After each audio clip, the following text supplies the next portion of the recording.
قربانی کے ایام کتنے ہیں؟ اس بارے میں بعض لوگ یہ کہتے ہوئے دکھائی دیتے ہیں جی قربانی کے ایام 4 ہیں، یعنی 10، 11، 12 اور 13۔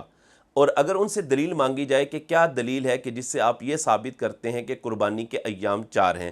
تو وہ کہتے ہیں کہ جی مسند امام احمد کے اندر یہ روایت موجود ہے کہ فرمایا ایام التشریق کلھا ذبح،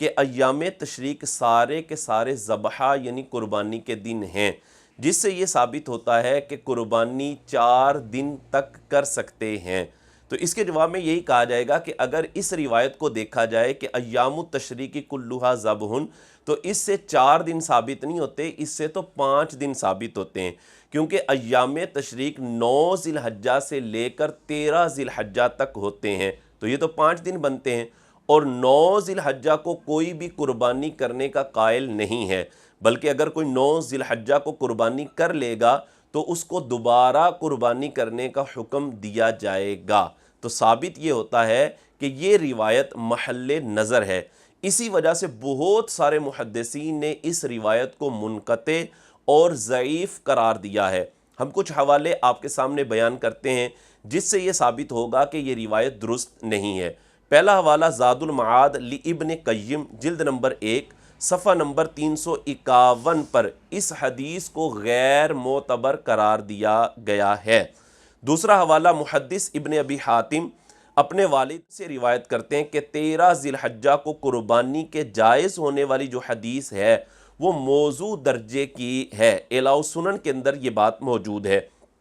تیسرا حوالہ جمہور امت مسلمہ کے نزدیک یہ روایت متروک العمل ہے، یعنی حضرات صحابہ کرام علیہم الرضوان سے لے کر آج تک کوئی بھی 13 ذی الحجہ کو قربانی کا قائل نہیں ہوا اور نہ کسی نے قربانی کی ہے۔ صحابہ کرام علیہم الرضوان سے کسی بھی صحابی سے یہ بات ثابت نہیں ہے، اسی طرح تابعین سے، اسی طرح ائمہ مجتہدین سے، ائمہ محدثین میں سے کسی سے بھی یہ بات ثابت نہیں ہے کہ انہوں نے 13 ذی الحجہ کو قربانی کی ہو، لہٰذا یہ روایت متروک العمل ہے، اس پر عمل نہیں کیا جائے گا۔ تو پھر قربانی کے ایام کتنے بنتے ہیں؟ قربانی کے ایام 3 بنتے ہیں، 10، 11 اور 12 ذی الحجہ۔ 10 جو دن ہے یہ طلوع فجر سے لے کر 12 ذی الحجہ کے غروب آفتاب تک، یہ 3 دن بنتے ہیں، اور جہاں پر عید کی نماز پڑھائی جاتی ہے وہاں پر 10 تاریخ کو عید کی نماز کے بعد سے قربانی کی جائے گی اور 12 ذی الحجہ کے غروب آفتاب تک قربانی کا وقت رہے گا۔ اس بارے میں اگر دلائل کو دیکھا جائے تو سورہ حج آیت نمبر 28 ارشاد فرمایا وَيَذْكُرُ اسْمَ اللَّهِ فِي أَيَّامٍ مَّعْلُومَاتٍ، آیت کے تحت تفسیر در منصور حضرت عبداللہ بن عمر رضی اللہ تعالی عنہما سے یہ بات منقول ہے کہ جو ایام معلومات ہیں اس سے مراد 10، 11 اور 12 ذو الحجہ کے دن ہیں، یعنی 3 دن بنتے ہیں۔ دوسرا حوالہ حضرت علی رضی اللہ تعالی عنہ فرماتے ہیں کہ قربانی کے جو ایام ہیں وہ 3 ہیں، اور فرمایا ان میں جو پہلا دن ہے وہ افضل ترین دن ہے، اور روایت کے الفاظ یوں ہیں کہ النحر ثلاثۃ ایام افضلها اولها، 3 دن ہے قربانی کے ایام اور ان میں جو سب سے پہلا دن ہے فرمایا وہ افضل ترین دن ہے۔ اور اس میں حوالہ المحلی لابن حزم جلد نمبر 7 صفحہ نمبر 377 اور موطا امام مالک صفحہ نمبر 497، اور جو انٹرنیشنل نمبرنگ کے اعتبار سے کتاب چھپی ہوئی ہے موطا امام مالک کی، اس میں حدیث کا نمبر ہے 1083۔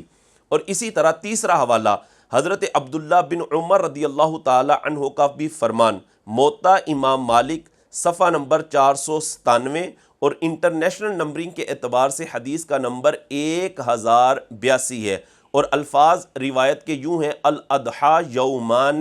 بعد یوم الاضحیٰ، فرمایا قربانی کے جو ایام ہیں وہ 2 ہیں